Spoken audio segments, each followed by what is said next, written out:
Selamat pagi, pada kesempatan kali ini saya akan tampilkan hasil investasi reksadana pendapatan tetap saya atau reksadana obligasi di aplikasi Bibit Reksadana. Di sini saya akan jelaskan tentang obligasi, kinerjanya seperti apa, dan juga saya akan bahas tentang obligasi syariah. Jika kalian ada saran, masukan, atau mungkin usulan topik yang lainnya, kalian bisa sampaikan di bawah. Terima kasih. Sebelumnya, jika kalian ingin tahu cara membuka rekening saham dan cara untuk membeli saham, kalian bisa klik kotak yang akan muncul di pojok kanan atas ini, atau kalian juga bisa cari di playlist dari channel ini dengan judul Tutorial Saham dan Reksadana. Di sini saya berinvestasi di manajer investasi Majorix Asset Management dan saya memilih produknya Majorix Sukuk Negara Indonesia. Jadi di sini mungkin ada pertanyaan ya, sukuk itu apa? Jadi sukuk adalah obligasi yang berdasarkan pada prinsip syariah. Jadi simpelnya sukuk ini adalah obligasi yang syariah dan dikeluarkan oleh negara, seperti itu. Jadi pada dasarnya di obligasi itu ada dua jenis ya, obligasi negara dan juga obligasi perusahaan. Jadi kalau obligasi negara itu dikeluarkan oleh Kementerian Keuangan Republik Indonesia. Sedangkan kalau di obligasi perusahaan ya dikeluarkan oleh perusahaan, misal Indofood, Bank BRI, Telkom, maupun perusahaan-perusahaan kecil yang lainnya. Jadi seperti itu.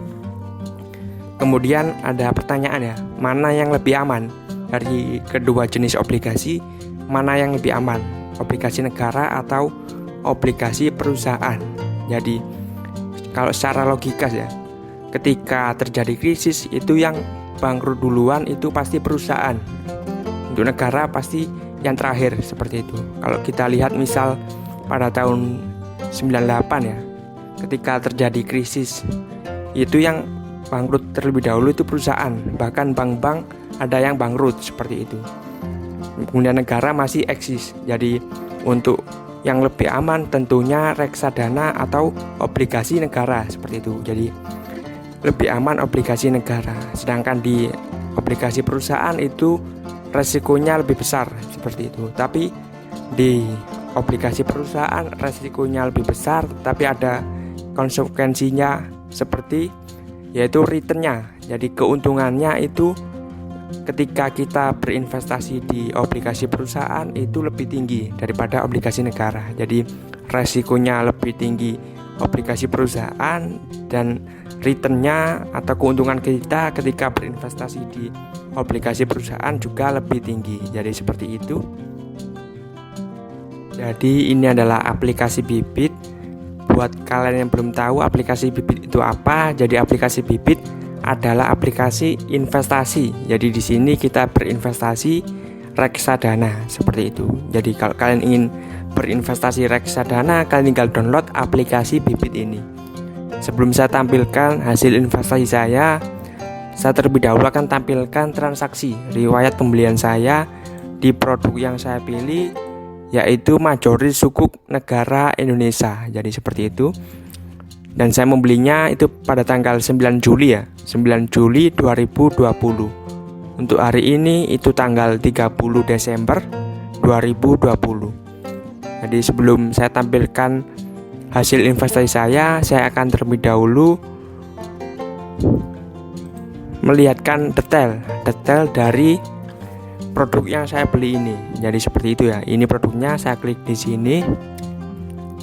Jadi di aplikasi Bibit itu kita bisa mengetahui tentang seluk-beluk produknya, seperti itu. Jadi seperti ini ya. Ini untuk grafik 1 tahun terakhir dari Majorix Sukuk Negara Indonesia. Jadi kalau kalian membeli misal di tanggal 2 Januari ya, itu pasti mendapatkan keuntungan ya, seperti itu. Kemudian saya akan coba misal 3 tahun terakhir itu seperti apa grafiknya, itu juga bisa. Jadi seperti ini. Grafiknya selalu naik. Memang untuk reksadana pendapatan tetap atau reksadana obligasi itu terbilang aman ya. Bisa dilihat di sini untuk tingkat resikonya itu resiko sedang. Untuk yang resiko tinggi itu reksadana saham, seperti itu. Terus kemudian bisa dilihat untuk dalam 3 tahun terakhir ya, atau saya 1 tahun terakhir aja ya, seperti itu.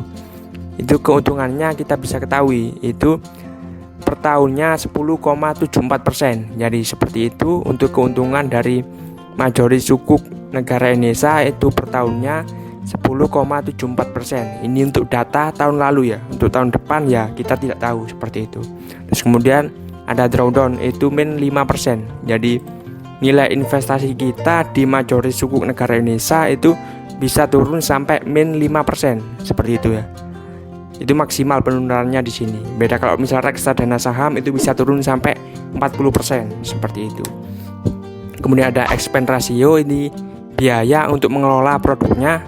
Seperti itu 1,84%. Terus kemudian ada total AUM. Jadi ini adalah dana yang dikelola atau yang dikelola oleh manajer investasi di produk ini. Di majoris sukuk negara Indonesia itu dia mengelola 448 miliar. Jadi ini cukup banyak ya, seperti itu.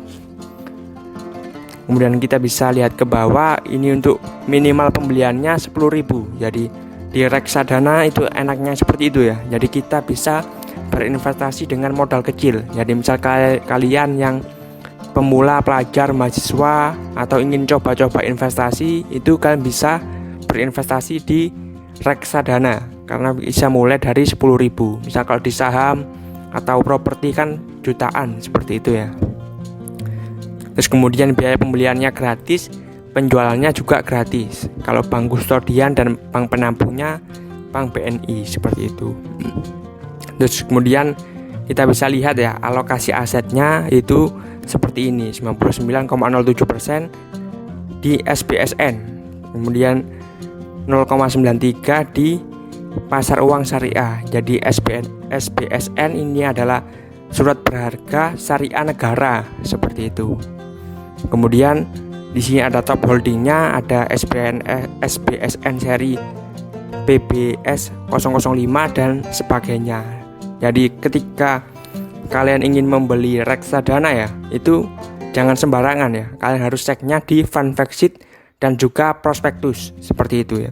Di sini saya akan tampilkan ya fund fact sheet dari majoris sukuk negara Indonesia. Kita bisa masuk ke websitenya dari majoris sukuk Indonesia ya, seperti itu, atau di majorisaset.com. Kemudian kalian bisa cek di sini di fund fact sheet, seperti itu. Jadi kita tunggu untuk fund fact sheet dari majoris sukuk negara Indonesia. Jadi seperti ini ya. Jangan lupa untuk membeli atau melihat fund fact sheet sebelum berinvestasi, seperti itu. Bisa dilihat ya, ini sama seperti tadi. Itu ada efek syariah berpendapatan atau obligasi. Itu kebijakannya 80-100%. Sedangkan untuk di deposito syariah atau pasar uang syariah itu 0-20%. Jadi seperti itu ya. Kalian harus tahu juga kebijakannya dari manajer investasi. Kemudian saat ini ya, untuk saat ini komposisi portofolionya itu seperti ini. 99,07% di obligasi syariah. Terus kemudian 0,93% di pasar uang syariah. Terus kalian bisa lihat alokasi asetnya ya seperti tadi, seperti itu. Terus kemudian kalian bisa lihat juga yang bagian sini tentang resiko ya, faktor-faktor resiko utama dari produk ini ya. Seperti ini ya, resiko perubahan kondisi ekonomi dan politik, resiko berkurangnya nilai unit penyertaan, resiko likuiditas bagi reksadana terbuka, resiko pembubaran. Jadi seperti itu ya. Jadi kalau di reksadana itu produknya juga bisa dibubarkan, seperti itu. Jadi harus hati-hati ya. Caranya kalian cek di dana kelolaannya. Kalau misal sampai ratusan miliar ini bisa dibilang aman. Jadi kalau misal seingat saya itu 20 miliar ya, itu minimal. Jadi kalau misal 20 miliar di bawah 20 miliar, dana kelolaannya di bawah 20 miliar dalam berapa bulan ya, 3 bulan atau 6 bulan itu bisa dibubarkan. Jadi kalian bisa ceknya biar aman, kalian cek di dana kelolaannya, seperti itu. Terus kemudian ini grafiknya dengan benchmarknya yaitu Infovesta Syariah Fixed Income Fund Index. Terus kemudian ini resikonya, resiko sedang, seperti itu. Dan kalian bisa cek sendiri tentang analisa-analisanya seperti apa tentang produk ini. Kemudian ada disclaimer-nya, seperti itu ya. Wajib membaca dan memahami prospektus, seperti itu. Tapi saya hanya tampilkan yang di fun fact sheet saja, seperti itu ya. Jadi langsung saja saya akan tampilkan hasil investasi saya. Jadi di seperti ini kita bisa masuk ke portofolio, terus kemudian saya simpannya di dana beli motor ya. Di dana beli motor kita klik di sini. Jadi seperti ini ya untuk hasil investasi saya. Jadi saya berinvestasi 25.000 ya. Ini didapat dari cashback. Jadi seperti itu, didapat dari cashback. Kalian bisa gunakan kode referral saya cantumkan di komen ya. Itu kalau kalian gunakan kalian mendapatkan 25.000, dan 25.000 itu berupa produk ini, Majority Sukuk Negara Indonesia. Jadi seperti itu, saya dapat 25.000 cashback dan keuntungannya 2.300. Itu 9,27% ya. Ini cukup besar. Jadi misal kita berinvestasi 10 juta ya, kita mendapatkan 900.000 secara gratis ya, seperti itu. Kita tunggu sampai 6 bulan, kita dapat 900.000 secara gratis kalau misal kita berinvestasi 10 juta rupiah. Jadi seperti itu untuk hasil investasi saya di aplikasi Bybit ini.